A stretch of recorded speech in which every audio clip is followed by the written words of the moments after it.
Thank you, Leila. It's a very big question. What you need to think about from a global standpoint is everything we're doing is about people and it's around people. You know, United States, Abraham Lincoln said, government of the people, for the people, and by the people. Right. The issue then, if you don't have healthy citizens, then you don't have production and you don't have the goodwill. And so we cannot ignore this little person in the village who is selling potato to the big businessman in Nairobi. They are citizens of the country of Kenya.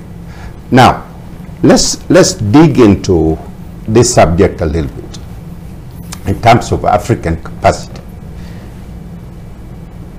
DRC Congo alone, if you talk the mineral resource deposit in DRC Congo, is worth $25 trillion.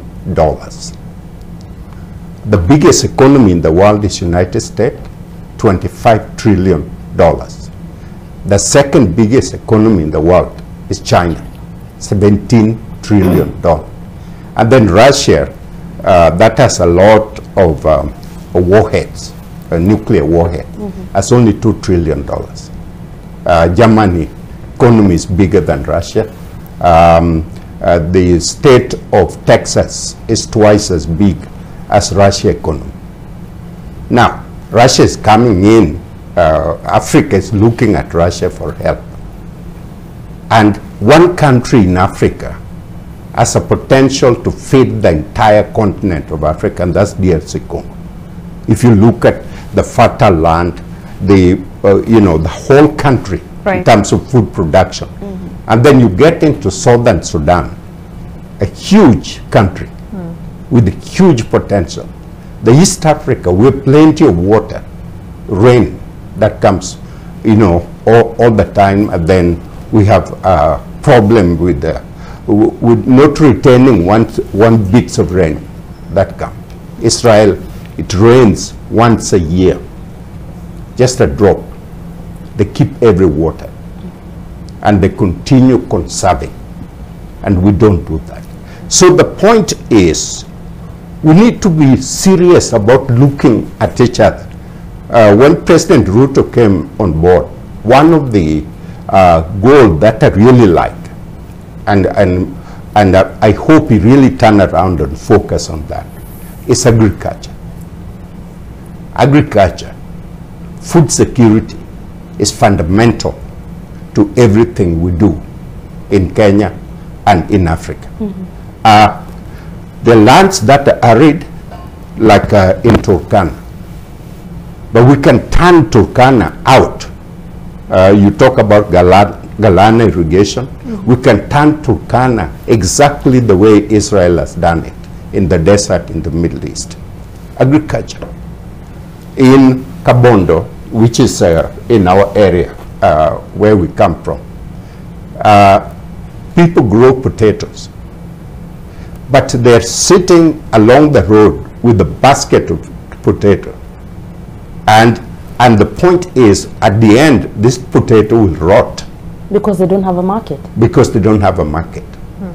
Now, so the infrastructure that we develop, that Uhuru and Kibaki worked very hard on, is critical to ferry that food from Kabondo to Turkana, so that those people can have food. They can have fresh fish, they can have food basket, and nobody will be going hungry the way they are.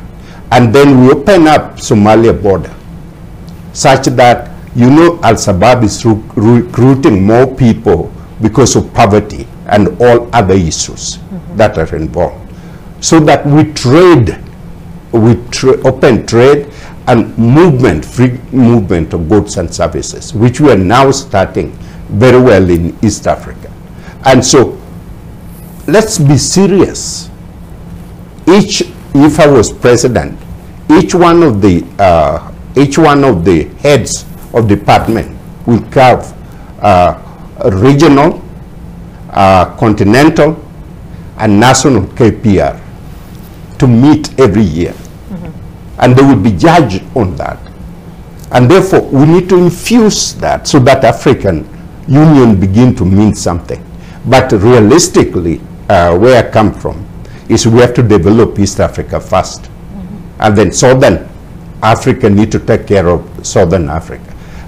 If you remember, by the time Nelson Mandela became president, South Africa was an industrialized country, isn't it? Yeah. With everything. They can produce buses for us, they can do whatever.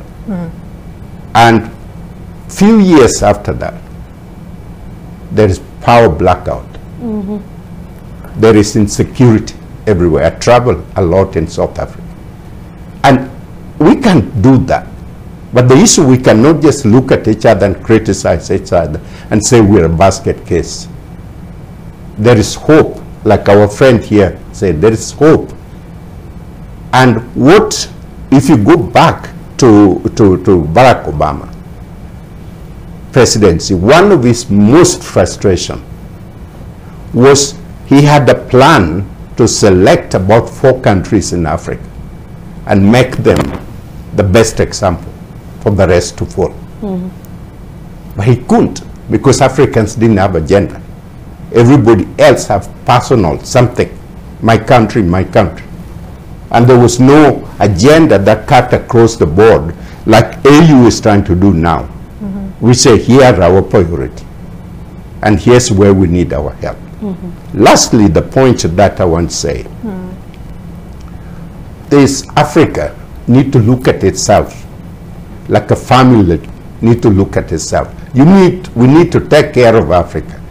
We cannot look at Europe, we cannot look at America, we cannot look at Asia to take care of us. They have their issues, and they particular right now Europe.